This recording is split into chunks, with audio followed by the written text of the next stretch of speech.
Hi, I'm Anna Marie Cox, and once the dying starts, this little psycho fuck family is going to rip itself apart. Hi, I'm Daniel Dresner, and it's amazing how you can do without the necessities of life, provided you have the little luxuries. Welcome to Space the Nation, where we look at science fiction through the lens of asymmetric alliances and rehabilitative justice. Today we'll be talking about Pitch Black, which just left Netflix. Yes. Like, literally, I think as we're recording today. Yeah, today was the first day on Netflix without Riddick. Sorry, hold on. As it's celebrated in some cultures, today is the first day. Today is the first day on Netflix without Pitch Black. It is available on Peacock, I believe. It's available a few different places because I am going to watch Chronicles of Riddick tonight, and I'm going to watch the extended version. So I was going to watch it on Amazon anyway. Oh, Anna. Yeah, props to Carrie on the Discord for saying it's really worth it to watch the extra version. Mm-hmm. I have not seen, or I don't think I've seen Chronicles of Riddick. Maybe we'll talk more about that after I watch it for sure. And then after that, of course, we will be doing Riddick. So we're doing the entire Riddick trilogy because it is, Anna, what is it? Ridiculously hot sci-fi summer. That is such a lovely literal theme for us. Like it's so fucking literal because it is ridiculously hot. And then it's Riddick. Yep. Did I need to explain that? Did I over-explain that, Jan? Yes, but that's okay. You know, I'm so pleased with it. Yes. Speaking of over-explaining, if you're listening to this, you might already be a patron. Mm-hmm. But if you aren't, we would love you to be a patron. We would really, really appreciate it. You get benefits with becoming a patron if you go to patreon.com/spacethenation. You get access to our episodes early. And you do get a form of swag for sure. You get like a shirt and like a mug with our logo on it after you've been a member for a certain amount of time. That just like Patreon fulfills that. You didn't know that, Dan, did you? My mind is blown by this, Anna. I had no idea that was the case. Wow. So there is swag. Okay. It's the swag that's like the special swag that is I'm on the eternal search for, and that has now become something of a joke. Mm-hmm. I really do want to make it. We have several t-shirt designs that could happen. And I want to wear one of these t-shirts, Anna. I mean, you know. I could put you in charge of finding someone to print them, Dan. Oh, how about God. that? Oh, no, yeah, see? No, I'm bad at that. I'm bad at that. Dan, what is the best reason to become a patron? The best reason to become a patron, Anna, is because it gives you access to our Discord. And, you know, the folks on the Discord are pretty awesome. It's a diverse group of people in terms of professions, in terms of backgrounds. They like sci-fi. They like poli-sci. They like, you know, asking us questions about the various episodes we talk about the various sci-fi content. We occasionally listen to them and occasionally do something that they suggest. We don't always like it, but we do occasionally do it. I think their record is about as good as Obama.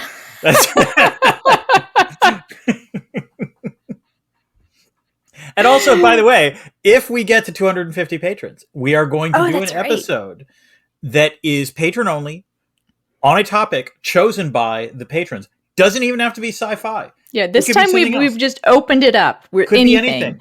As long as it's not a TV show or a video game. Yes, you could force us to watch another Vin Diesel product. We could do XXX. We could do a Fast and Furious movie. Although those are veering towards sci-fi at this point. But whatever. We could do Showa. Honestly,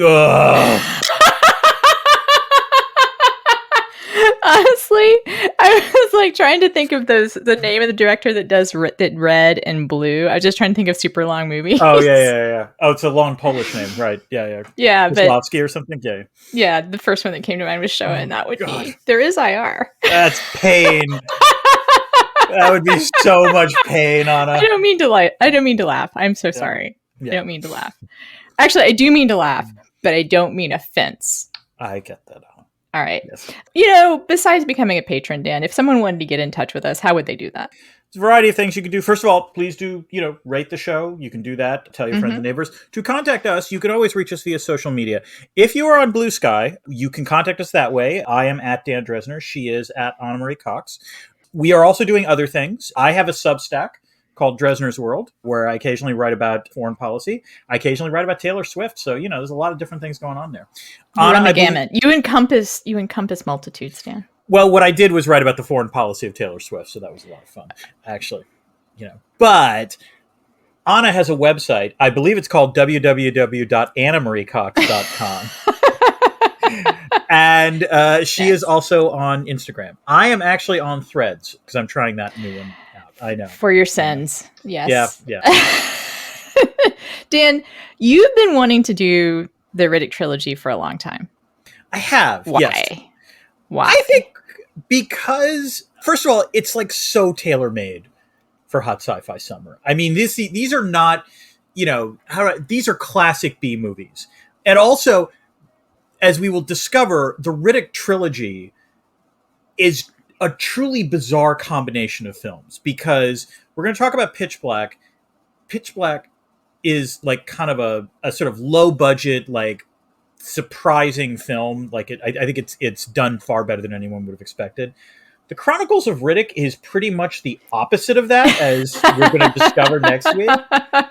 And then with Riddick, the third one, it takes this weird turn. Like it goes back in some ways to, you'll see, in terms of Pitch Black, it sort of goes back to its roots. There is also, by the way, supposed to be a fourth film called Riddick Furia, if it ever gets made, because everyone's on Riddick strike Fast and Furia?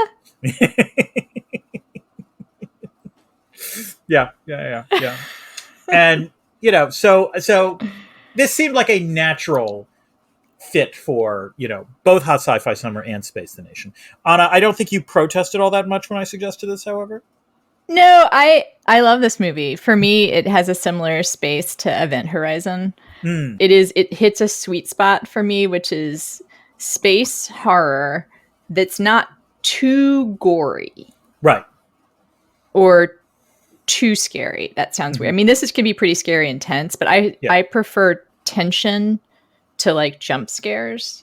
Right. Like you're not seeing viscera or like it. I mean, there's a little bit of blood in this film, but it's pretty tame by that standard. Yeah. So like it just great. And also I will say Event Horizon obviously has that one scene that is Event Horizon so over the top gory that like it's hard to take seriously. Fair enough. Yeah.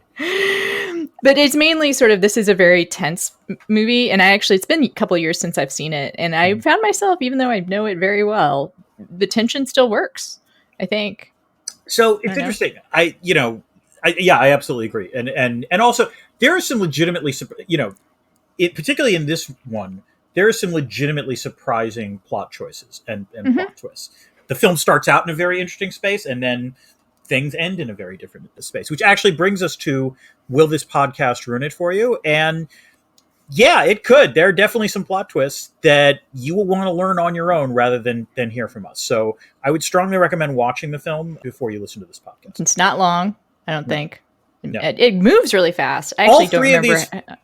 All three of these films, props, I think they're under 2 hours, or like barely over 2 hours. There's not a lot of... The Chronicles of Riddick has a lot of bloat, actually, but at least length is not one of those things. Well, the Chronicles of Riddick, I actually know because I looked at the director's cut, and it's 2 hours and 14 minutes. Okay, but still, compared to a Marvel movie, which I guess is the standard these days, right? And that's a director's cut. Look, I just watched the Mission Impossible film, which I think was like 2:45, and how did this happen? Like. Movies, remember when movies were about 2 hours? Like that's how you would budget your time for an hour. Like we're going to go see a movie. When you'd be done? About 2 hours. And furthermore, like let me just say here. Now it's like a 4 hour. It's like a 4 hour trip. If there's a film that is like 90 minutes, I admire that film automatically because it's like you're telling a short story. I like this. This is how it should be done. And that's what these films are, I would say. And also I want to point out that people die, and people who you don't think will die. Mm-hmm. People who traditionally don't die. Mm-hmm. Good point. Previous experience, Dan? I think this was a DVD rental when it first came out, because it came out, I think it was 2000, I want to say. Yep. Yeah. And I remember, again, it was one of those pleasant surprises. Like, I didn't watch it in the theater.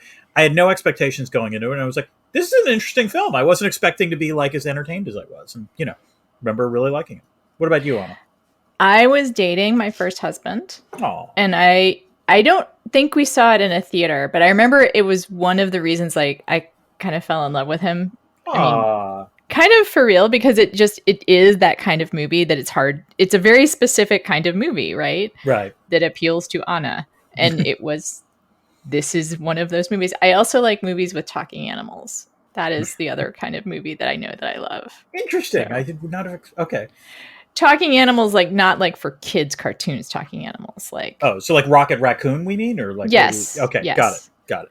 Okay. You know, and usually if if an animal is talking in a movie, but it's not like a cartoon animal, that's pretty good. Like I like Homeward Bound. You know, Okay. talking animals. Talking Anna, animals are just a real. I'm gonna tease this. You might like the third Riddick film.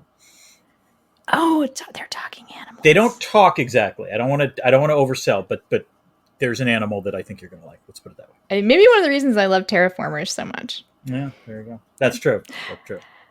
All right, let's get to the story behind the story. Anna, tell us about David Twohy. I don't know if I'm pronouncing that correctly, but he is the Riddick impresario, I believe. And I mean, he's known for other things. Right. Yeah. This is not just this. Yeah. This is his thing, though. This is his meal ticket. When it was made, he was very unknown, although he'd worked on a couple things that we would recognize. Yeah, so it's weird that he was that unknown, because like he's done some big stuff before this. But he was just a writer. He wasn't. Yeah. He was not making a living, according to him. He was, not totally. I mean, he was just like a touch-up writer, basically. I think. But like he had, to his credit, like he was on credits for like The Fugitive and G.I. Jane. So yes, he was credited on The Fugitive and G.I. Jane, and also Alien 3 and Waterworld. Well, we'll look past the Waterworld. So maybe that's why he was Yes. Raking it in. His version of the story is that he just wanted to get this made because he needed to kind of get his career like really going, which is one of the reasons why it wasn't pitched as a series. It wasn't pitched as a franchise. It was just like, let's get this done. It was relatively low budget, I guess, at $25 million. The actors in it, not super famous. Still, I mean, Vin Diesel obviously is now Vin Diesel, but the other actors were very competent and well-known, but not necessarily superstars. Keith David, there should be like, it's like the Harry Dean Stanton rule with Keith David. Like, if Keith David's in a movie, it's going to be redeemable. There is going to be something about it that's good. What I would like to point out, so apparently the studio came to Twohy, which I think is how you pronounce it. Okay. And it was a script called Nightmare, I think. Night World, Nightmare. It was written by Jim and Ken Wheat, who's their previous experience, Dan, included The Fly 2, one of the Nightmare on Elm Street sequels, and not promising, and the Ewok movie, The Battle of Endor.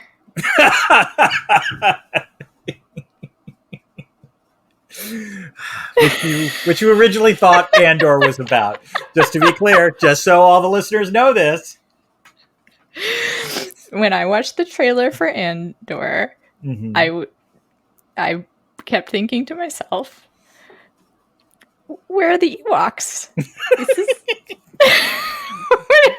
If only you'd known that the Wheats weren't involved in the making of Andor. That's right. One of the talking animal situations that I love so much. Ewoks. There are bad movies with talking animals. I'm just saying, like, I have a soft spot for movies with talking animals. Okay. So Twohy was approached with this script, and it was very much based on Aliens. It's still, I'd like to talk about how it is and isn't like Alien. Alien, not Aliens. He's the one who kind of like forged the character arcs that make one of the reasons this movie is good. Yeah. Right? Like, they're twisty. They aren't arcs. They're like twisty things. It's like a character spiral. And he also is the one who did the casting. And I want to remind you, Dan, maybe you don't remember. I was reminded as I was doing research for this, Vin Diesel used to be an indie actor. Do you remember this? Yeah. Like, he was in Boiler Room, which I love. He was great in that. Right. He was in Boiler Room. He was in Saving Private Ryan. Of course, yeah. His short film premiered at Cannes, or was selected for Cannes. Oh, okay. It was a short film about being a multiracial actor in Hollywood and how hard it is to get roles. And he was in a couple other things that were pretty earnest, non-action movies. Right. And this is the movie that made him Vin Diesel. Hmm. This is the movie that made Vin Diesel, the Vin Diesel that we know and sometimes mock today. It's funny because you would think it was Fast and Furious. It was pre Fast and Furious. You're right. Yes, that's right. This came out, I think, the year before the Fast and the Furious. That's correct. I would argue that this made him kind of like the character that he tends to play all the time now. Like, you know, the guy who you think is going to be a bad guy but turns out to be a good guy, right? And this is a movie where his body really is one of the things that defines the character. He's pretty ripped in this film. Yeah. And he's threatening, but then winds up, you know, again, being a good guy. Yeah. And when I also say it made him Vin Diesel, the Vin Diesel we know, is that he's kind of notorious for not wanting his characters to be bad guys and for his characters wanting to win in everything that they're in. And I think this is the movie that kind of set that up, because previous movies, he's not always the main character. He's not always the winner. He sometimes gets, you know, beat up on or whatever. So Vin Diesel became Vin Diesel. And also, Dan, find you someone that loves you like Vin Diesel loves this franchise. He really moved heaven and earth, or moved Vin and Diesel to get Chronicles of Riddick made. Wow. He held himself hostage from the Fast and Furious movies to get Chronicles of Riddick made. He put his own money into Chronicles of Riddick. He really, really wanted to get made. I understand this is also the true with, is it Triple X? Triple X, yes. Yeah. He also was the moving force behind that. And I've listened to the How Did This Get Made about that movie. And apparently it's not very good. No. So there may be sort of a thing we can learn about when Diesel has a passion project, like not necessarily great, but yeah, let's put it this way. Again, I think we're in agreement. This is a good film. Yeah. The Chronicles of Riddick is a different film, and we will. I don't want to. Okay. We're not going to spoil that. We'll get to that. Yes. Before we move on. Fun quotes. So they cast this with kind of like medium level actors. Twahi has a good quote about how he had 3 leads in the movie and all of them thought they were the lead, which I think is funny. I honestly think that speaks well to the plot, because it's not clear when you watch this film who is the main character. That's one of the things that I think is interesting. Yeah. And I think this also, the other thing that makes this movie kind of in my sweet spot is that, like Event Horizon, it is swinging for the fences the entire time. Yeah. Like, this is a little movie that could, right? It is trying for something really big, despite the fact that you kind of know everyone's just working for it. Like, it didn't necessarily have to have this bigness. It didn't have the bigness. As I said, it didn't start out to be a franchise. It has turned into a franchise. Obviously, there are 2 or 3 sequels. There are 2 video games, a possible TV show Vin Diesel has mentioned, but I think he mentions a lot of things. And I confess, if they ever do a TV show, I know what TV show I would want to come out of the Riddick universe, the Riddickverse, as it were, which is, go ahead. Tell me, what is it pulled from this? As we're going to discover, this movie series is obsessed with mercs. All right. Mercenaries are always the bane of Riddick's existence. But one of the things that you will discover as we keep watching is this seems to be an economy that is largely based on mercenaries. Like, there's a lot of merc-based economy. Well, let me put it this way: I could argue that capitalism is itself a merc-based economy. I guess what I'm trying to say is that what I want to see is a merging of the Riddick universe and the John Wick universe. Like, I want to know, is there a Continental Hotel in space, basically? Like, I think if they were going to do a television show, it should be about the mercs and what is the code among the mercs. I would be legit fascinated by that. I would love to see more of Cole Hauser, who I think is in general underutilized in this world. Well, he's but fun to look at. Oh yeah. Well, he can make it a prequel, Dan. That's fair. It's a prequel, which I think actually one of the video games is a prequel. I guess, although I'm not sure you could have Cole Hauser playing in a prequel 23 years after the release of the original film. I'm just saying. Okay, fine. But I'm sure I think he's on Yellowstone. He's still a fine-looking man. No doubt. No doubt. All right. I also want to say the novelization is a little disappointing in that it gives Riddick a heroic backstory, which I think kind of ruins the character. He's had been a Murderer? What do you call it? Convict? I mean, that is what he is. That's what he is in the film, just to be clear. He's clearly a convict, clearly had killed people. They make him, in addition to a murderer, a whistleblower. Who's the person he kills is like someone who deserved to die, whatever. Sure. Like, I mean, in this film, I think less interesting character. At one point, he literally says Richard B. Riddick, escaped convict murderer, like when he introduces himself to one character. So, like, I wasn't also a whistleblower. Oh, okay. That's actually less interesting, and so I hope Vin Diesel does not. I don't want to see a prequel of Riddick. That would actually not be good. Yeah. Dan, it's time for Chekhov's What's It? The thing that appears in the first act that becomes relevant in the third or fourth act. What do you got? I have Chekhov's rank of captain, which I liked because, Fry keeps getting called captain by some of the other characters. She's not keen on it. And then it kind of ends with her saying, I'm the captain now. This is so obvious. I feel bad mentioning it, but it's Chekhov's blind spot. Oh, yeah. Yeah. Fair. It's just dumb. I mean, it's a kind of classic Chekhov's in a way. Like sometimes we have clever Chekhov's, like Chekhov's title of captain is like a really good, clever kind of Chekhov's whatever. Literally, he finds a blind spot and it uses it later. Let me put it this way, though, Anna. Like, yes, it's an obvious one, but on the other hand, like, you and I have both been frustrated at times when we've watched movies where you think they're setting up a Chekhov's thing, and then it's not used. It's sort of weird when they don't do it. There is a Chekhov's thing in here that they don't use, but I'm glad they don't use it, and we will talk about it when it comes up. Okay, well, speaking of which, why don't we get to the plot? Let's start with Act 1. This is what happens when you fly Spirit Solar Airways. There are about 40-plus passengers and crew aboard the spaceship Hunter Gratzner, taking the cheap Super Saver path across the stars. Unfortunately, a meteor shower tears through the ship, killing the captain instantly and knocking the ship towards a barely habitable planet. Docking pilot Carolyn Fry wants to jettison all the passengers in order to be able to right the ship, but First Officer Owens won't let her. Fry manages to crash land the ship with about a dozen survivors, but Owens, the real hero of this film, dies. I'm not kidding about that, by the way. Like, he is the real hero. He's the only one who actually acts nobly from beginning to end. The others are all anti-heroes. Yes, exactly. Yeah.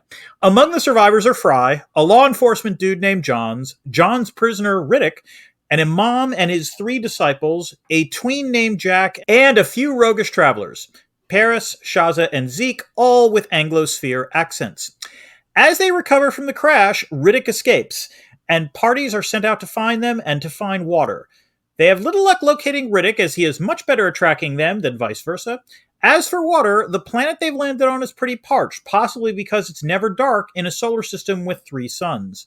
They do find an abandoned geologist camp with a water well, a model of the solar system, and a jump ship. Things are looking up, but they also discover indications that they are not alone on the planet, as Zeke is killed while he's trying to bury some of the dead passengers.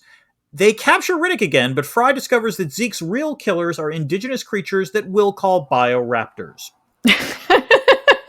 That makes me laugh. That is the official canon term right, for that's them. I would say that I got this from the Riddick wiki, so I'm not making this up. What? But I don't know why it is so called raptors. Exactly. I guess. I don't know.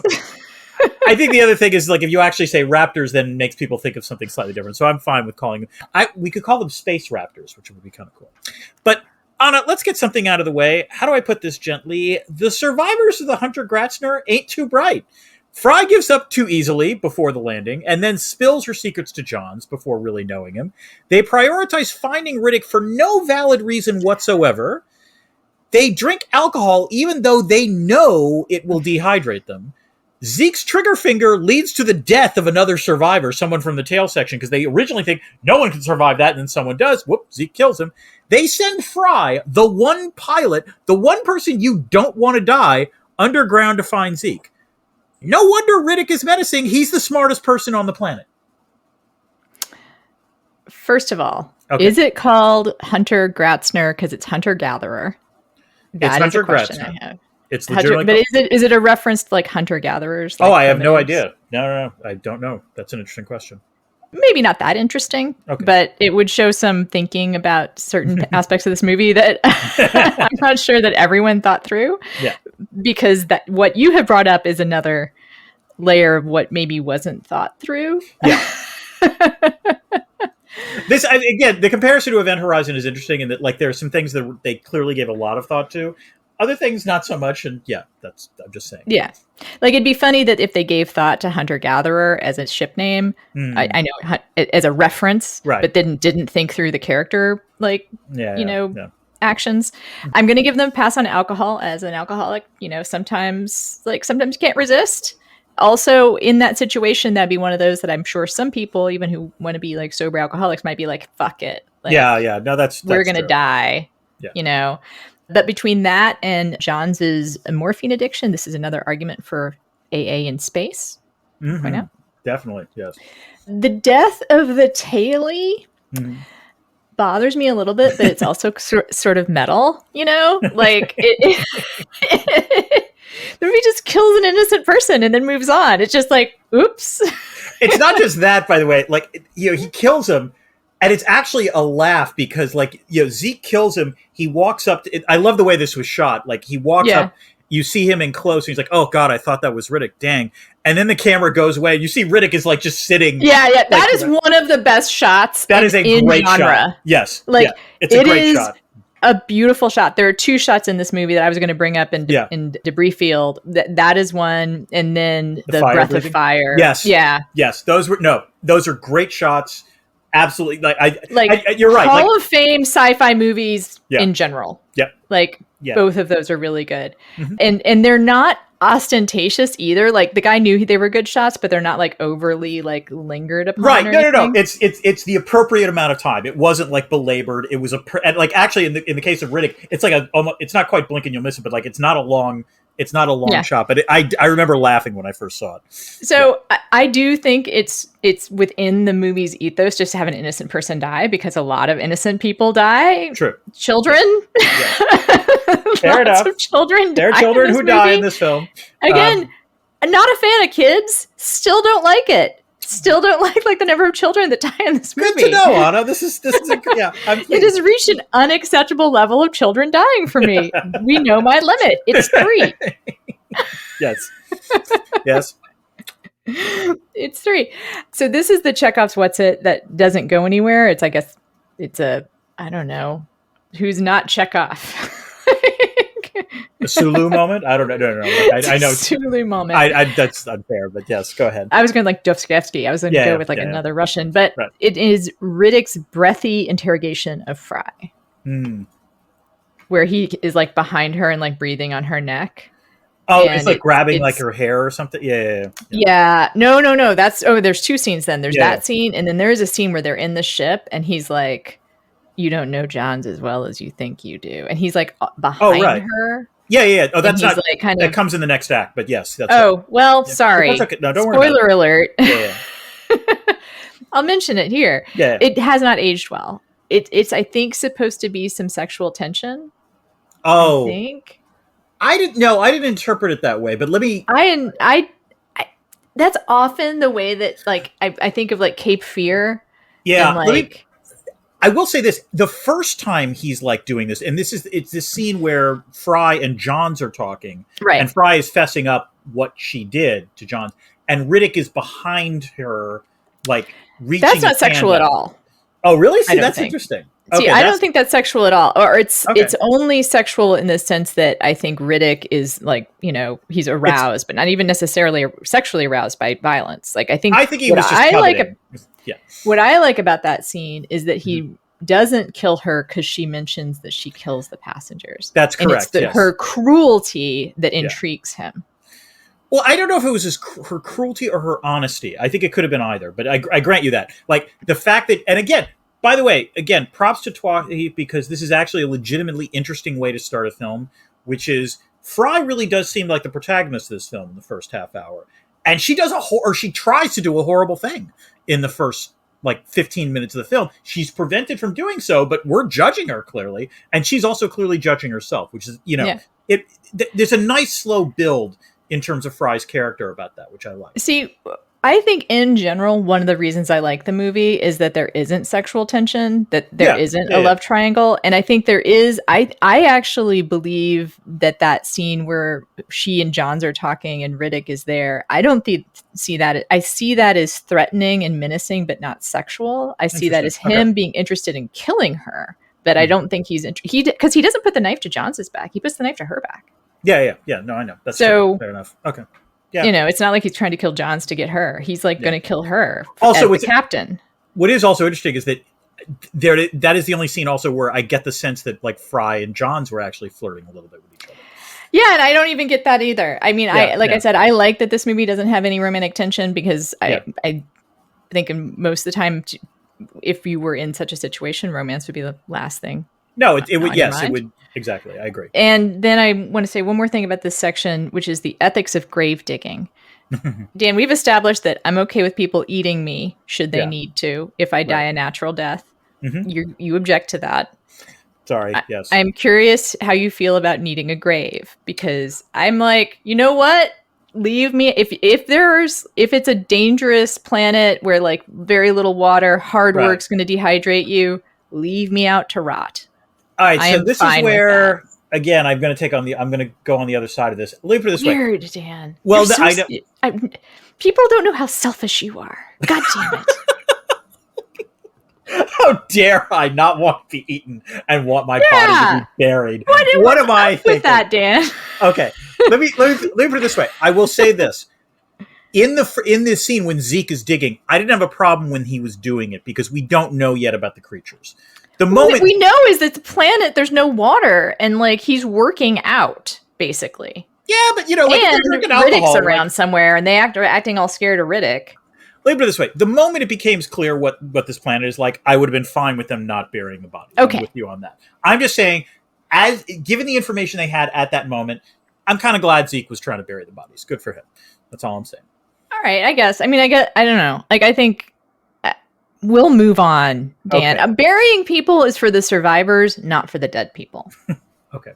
That is what I'll point out. Like when people get buried, like when people don't want to leave a body behind in war or whatever, why do they do that? They do that for the morale and the spirit of the person whose comrades that was. They don't do it because the comrade was like, no, don't leave me behind if I die. Fair enough.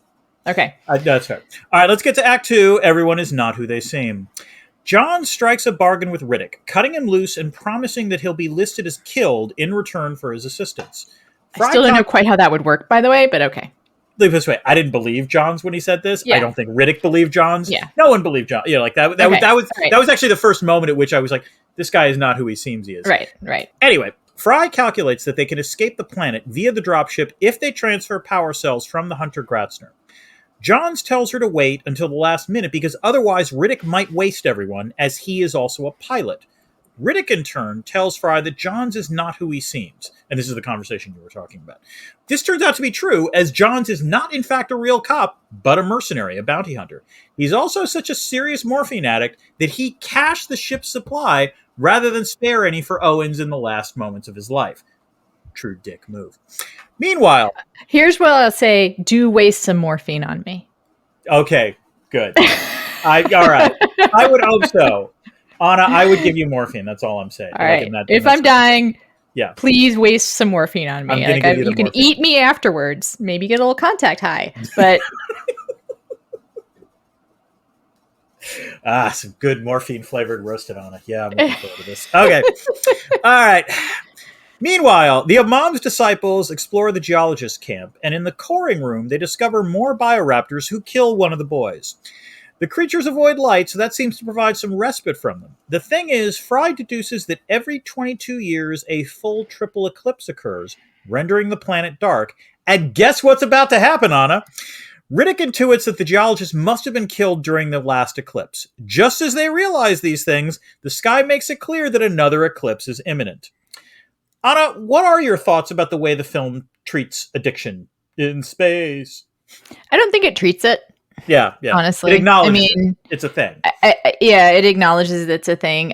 And regular listeners may know, as I mentioned before, I'm very interested in how science fiction treats addiction. But this is just like addiction exists. Mm-hmm. Which John seems that's very unembarrassed about it, I would add, by the way. Like he's yeah. So maybe drugs are legal, which I mean, I'd hope that in a somewhat enlightened future that is true. yeah. And he seems also very functional. Yeah. Although I wonder if he must know something about opiate addiction. Like not personally or anything. Just I'm saying that someone somewhere knows what opiates Would sound it come like. down? Like Oh, okay. what it no, not what it come down, but there's a scene where he's just shot up. Yeah. And his movement and his voice and like his demeanor are perfect. Oh, wow. Okay.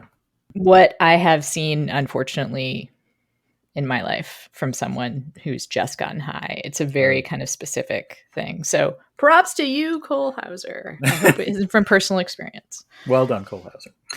All right. Oh, the other thing is, do you want to talk about the fact that children are dying during this section of the film? Just enough. Just enough Okay. kids die. Just perfect amount. There we go. All right, let's get to Act 3.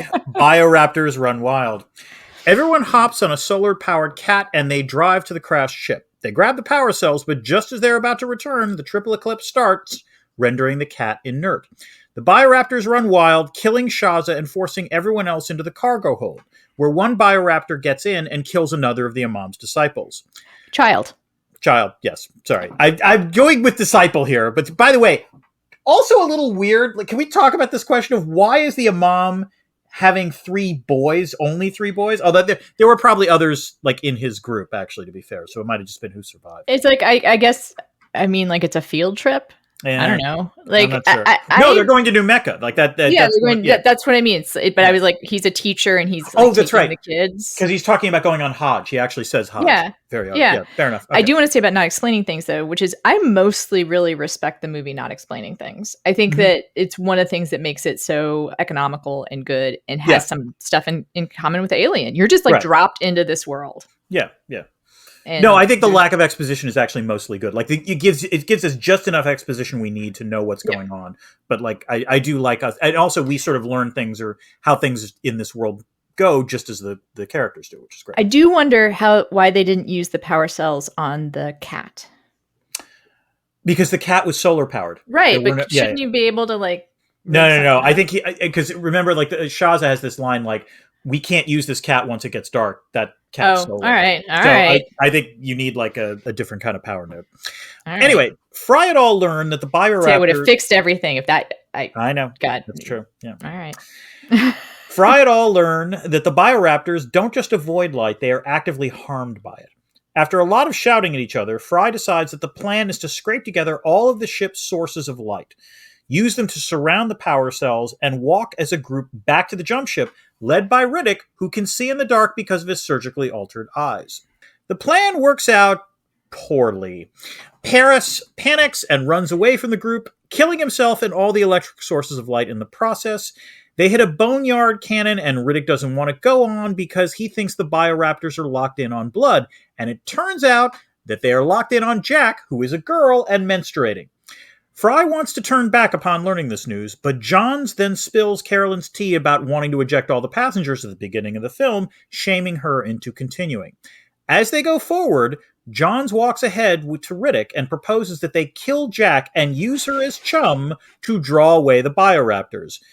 Riddick decides that they need bigger chum and fights Johns instead, slashing his chest and letting the Bioraptors do the rest of the work. Anna, I'm pretty sure that the first time I watched this film, I was legit surprised by the Jack reveal. Were you? And they do a smart job, I think, of like the characters refer to Jack as a he from the get-go. And so like I think that was the other thing that put me to sleep on that one. Yeah, I think they're surprised, right? So I was surprised. And I also want to talk about a couple of things about this section. Sticking with Jack, menstruation in space or in sci-fi is just as interesting to me as having AA in space. And it kind of goes along with isn't it interesting there's still someone wearing glasses, given like presumably all the medical advances that have been made, apparently haven't invented a way to cure addiction. And also women are still menstruating for some reason, which is, I don't know if you're aware, Dan, but it's kind of an optional thing. You can suppress, if you don't want to get pregnant, you can suppress your period indefinitely. I did not know that. Yeah, it's fine. Like I did it for years and years and years and years. Sorry to no one should be embarrassed by time about periods. I had to stop because I'm 50 and my doctor wants to know if I'm going to go through menopause. I got to side with your doctor. That's a good play by the doctor there. So I had to start menstruating again so I can stop menstruating. Anna, I think you raise a fair point, but I am going to sort of push back on the following way. It's an annoying thing. Look, there's not a woman in the world that like thinks it's great, right? It's super annoying. If science is going to solve annoying things about being human, that would be on the top of the woman's list, I think. Or anyone with a uterus, anyone who has to get a period probably would prefer not to and would put resources towards the inventions that would stop it. Let me put it this way. In this universe, in the Riddick verse, it would not surprise me at all if these things existed, but I'm going to remind you, these are the poor people of this verse. They're flying Space Spirit Airlines. This is a crappy airline. Like, I would not, in other words, and I think the technology you're talking about might very well be available. I'm just not sure the people can afford it. See, the thing is, Dan, the technology is available now. Fair enough. Okay. It's just not widely utilized, but I encourage any woman that's out there, go to clinic, whatever. Who doesn't want to conceive, to be clear. Who doesn't want to conceive. If you don't want to conceive, if you're getting your period for no good reason at all, you can take your pills. You can have sometimes some IUDs will stop your period. The technology exists, Dan. It's good to know. Super annoying. Anyway, I don't want to be. I would say we should move on. We should move on. I would like to talk about Vin Diesel as well. Okay, good. This section. Yes. I think this is where we see the work that he's done as an actor really pay off, is in this section where you really don't know what way he's going. Like, right. There is just enough ambiguity to be like, well, he could do something okay. Like when he kills Johns, my read on killing Johns wasn't just for Chum. Like my read on him was that he realizes John's actually one of the most, dangerous people there besides himself. Oh, I also think John's captured him. I totally get that Riddick would want to kill him for just personal. And also he's dangerous to everyone. Like Johns would kill all of the passengers. The very fact that he's suggesting, hey, let's kill this kid child. Let's kill another child. That is a sign that maybe he's not on the up and up. So yeah, absolutely. No, that's true. It is interesting to me, as you say, if it's true Vin Diesel only wants to play good guys, I'm intrigued by that because what Diesel does well in this performance is make it clear he could totally be a bad guy. Like that's why the Riddick character works. Like, yes, he winds up doing to some extent the right thing. But the whole point of the first I believe it. I guess we won't give away the twist, but I believe his character, everything that he does, every choice that Riddick makes, I believe it. Right. And the key thing is that some of those choices are bad, is all I'm going to say. Yes. All right. Let's get on. We're the last act. Woohoo! Last act. Fry is the captain now. Riddick grabs all the power cells, and the remaining folks run with their alcohol torches. But then, don't you know, it starts to rain. Riddick has everyone hide in a cave while he takes the power cells to the jump ship. It's like rain on your escape day. Isn't it ironic, Anna? I should have sung that. While in the cave, Fry, the Imam, and Jack discover that there are sort of fluorescent glowworms or fluorescent slugs in the cave and bottle them up to create an organic halogen lamp. Fry uses it to get to the compound just as Riddick was clearly about to leave by himself with the jump ship. I want to be very clear about this. Absent Fry showing up, Riddick was totally going to abandon them, which, consistent with Riddick's character. No problem with that. I'm not saying I prove it. I'm just saying that is within character. Fry insists they return to rescue the Imam and Jack, but Riddick proposes that they just leave. Fry's moment of truth arrives, and she tells Riddick that she's willing to risk her life to save them. Riddick, impressed, agrees to help. They get the Imam and Jack from the cave, but Riddick gets separated from the rest of them on their way back to the jump ship. Now it's the Imam's turn to suggest that they leave someone behind, but Fry hears Riddick scream and goes to get him. As she tries to carry him back to the ship, a bioraptor spears her and takes her into the night. Riddick makes it back to the ship, and after one last fake out where he roasts some more bioraptors, they head out into space.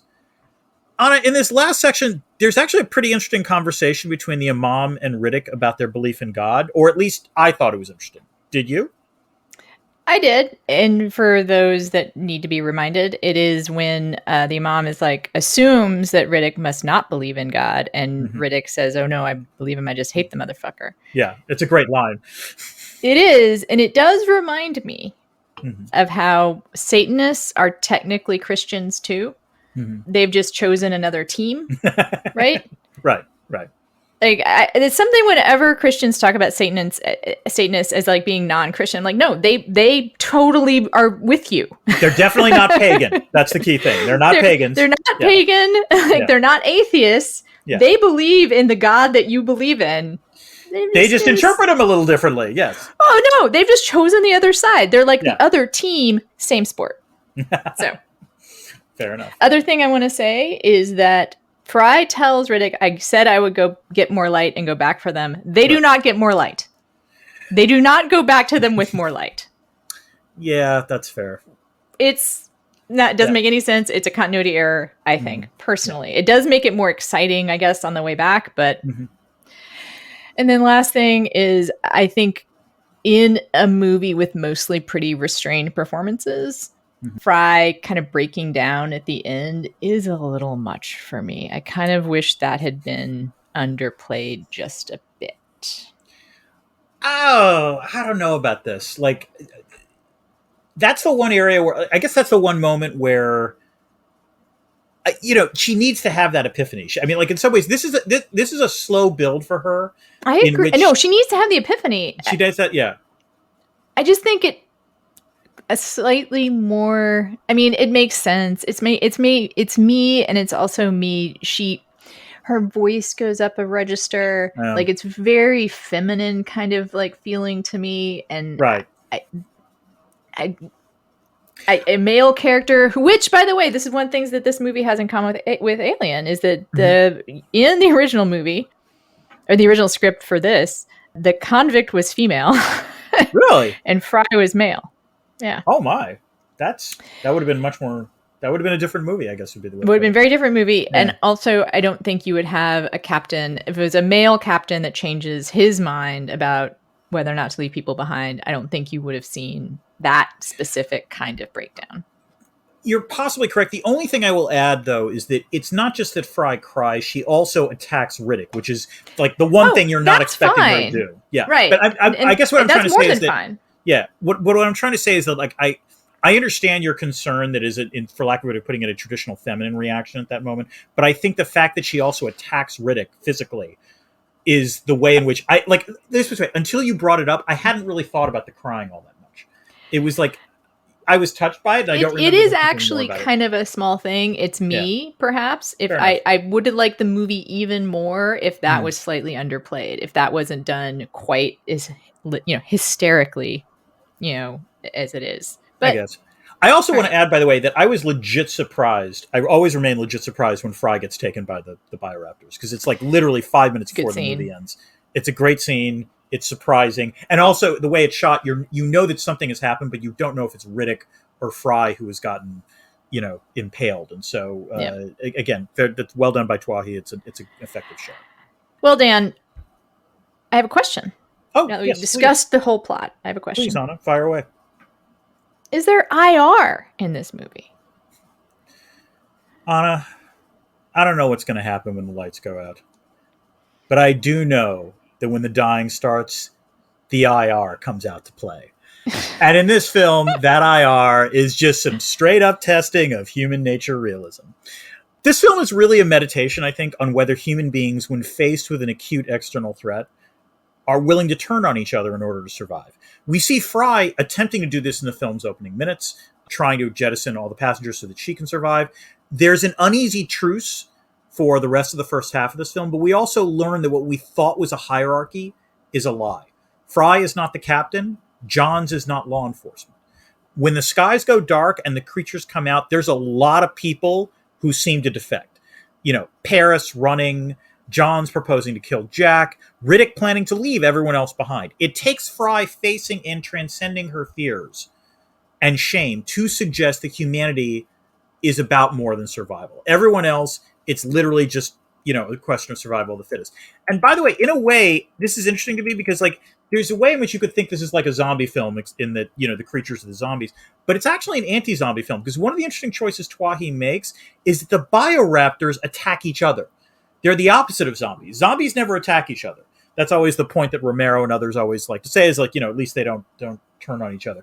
These bioraptors like clearly do eat each other. And like Riddick sees that and like others see it at various times. And the whole point is that ideally the human survivors do not. So, yeah. I was going to say, ideally they do not. I mean, there are 2 deaths at the hands of the survivors. That is correct. Yes.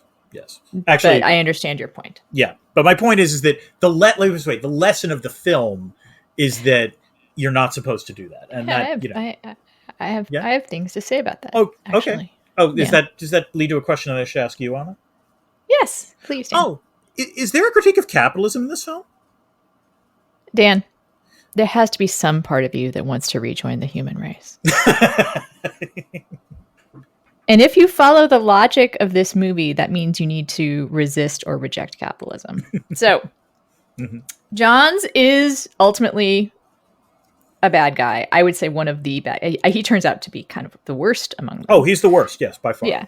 His role is explicitly spelled out in a DVD extra, actually, from his personal log. Is this written or is it actually like Cole Hauser speaking? I'm curious. It's Cole Hauser speaking. Oh, nice. Okay. I don't think it would have added much to the film because we like the lack of exposition. So yeah. and particularly this part might have made me angry were it in the film. Okay. Because it's just too much. Sometimes you got to get a little dirty to catch a killer. The law honors commerce more than justice.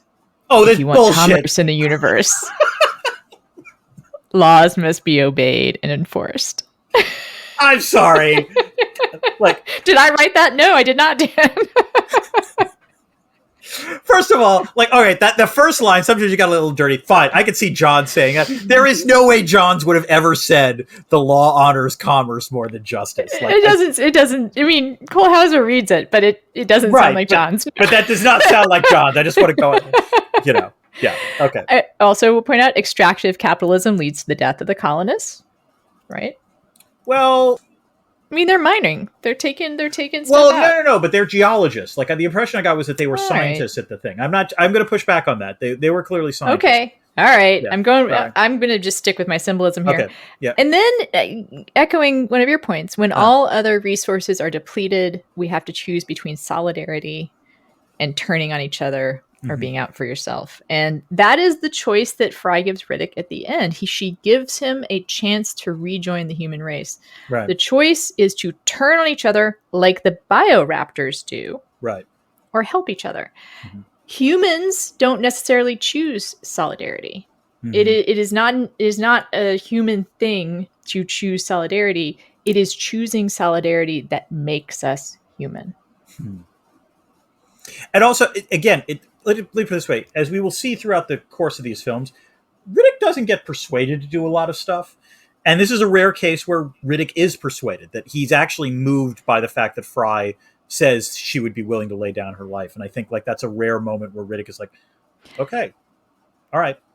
In that moment, they both become human, right? Exactly. Yes. Fair enough.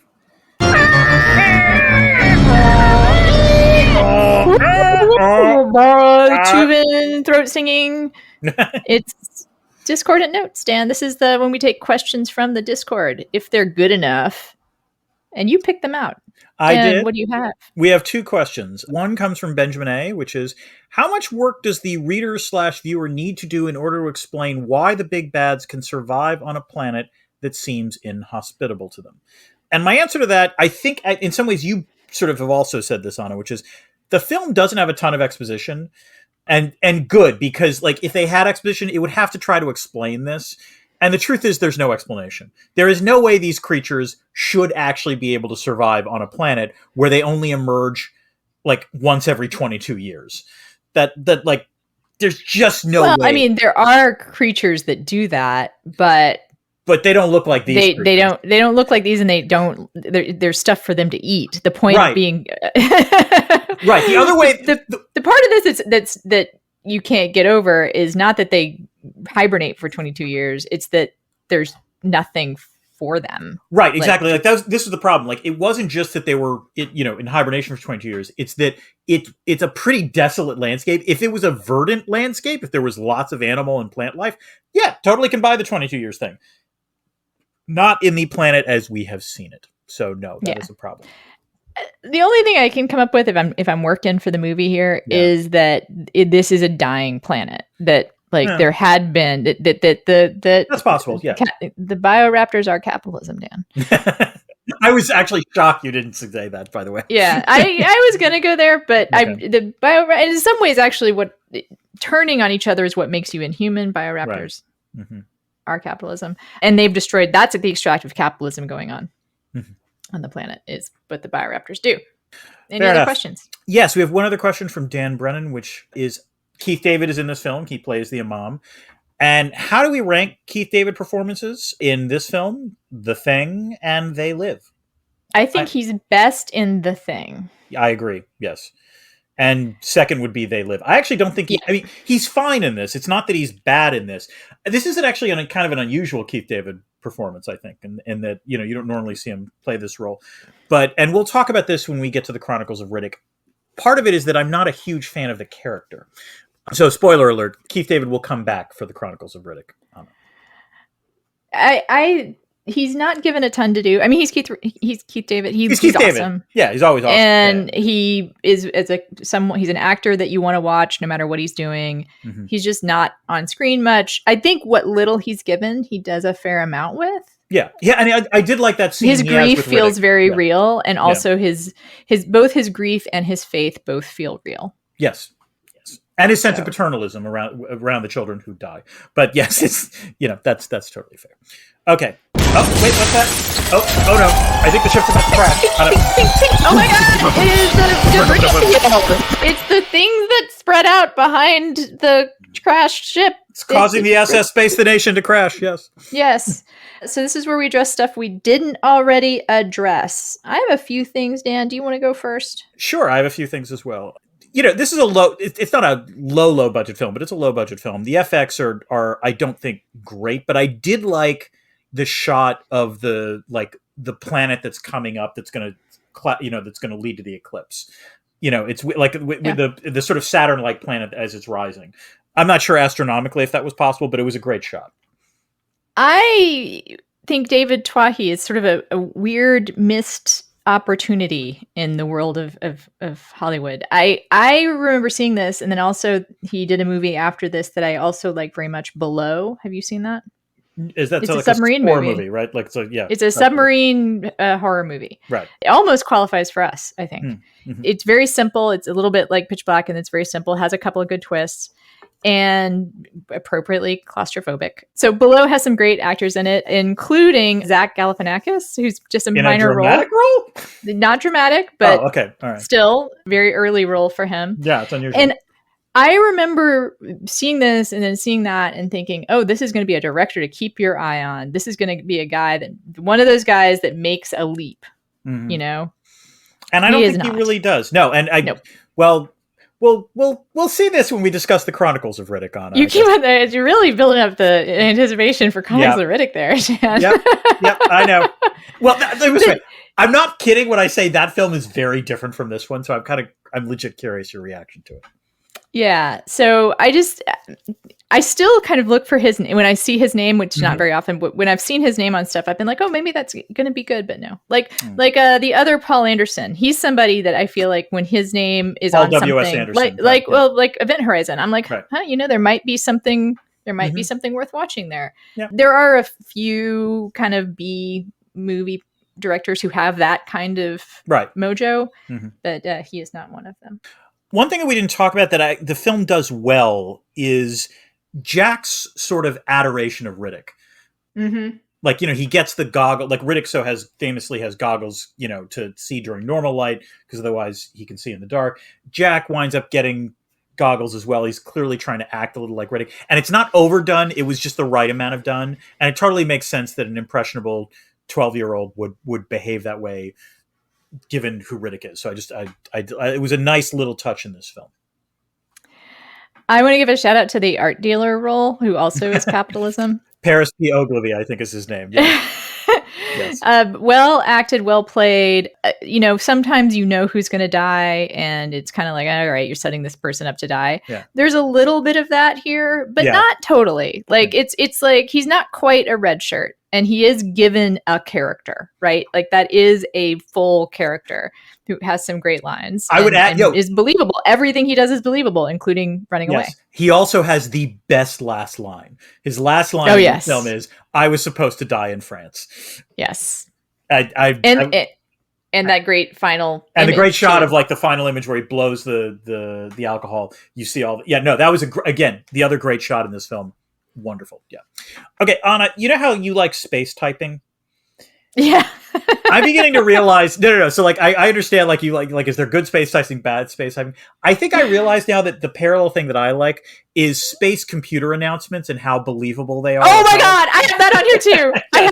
I think the one I wonder which one you have, because I have one on here. The one I have is rate of descent beyond known limits. Dan, look. Oh yes. I love it. No, I laughed out loud. Yeah. It's like the self-destruct announcement. Yep. Yes, exactly. So like you get space typing, I want weird space computer announcements. And that was just like who would say that? Who would program a computer to say that? That's so weird. I agree. I totally agree. Okay. There is some good writing in this. There's some good one-liners sprinkled throughout. Like we've said them, but like when we use our one-liners in our script, I had a multiplicity to choose from.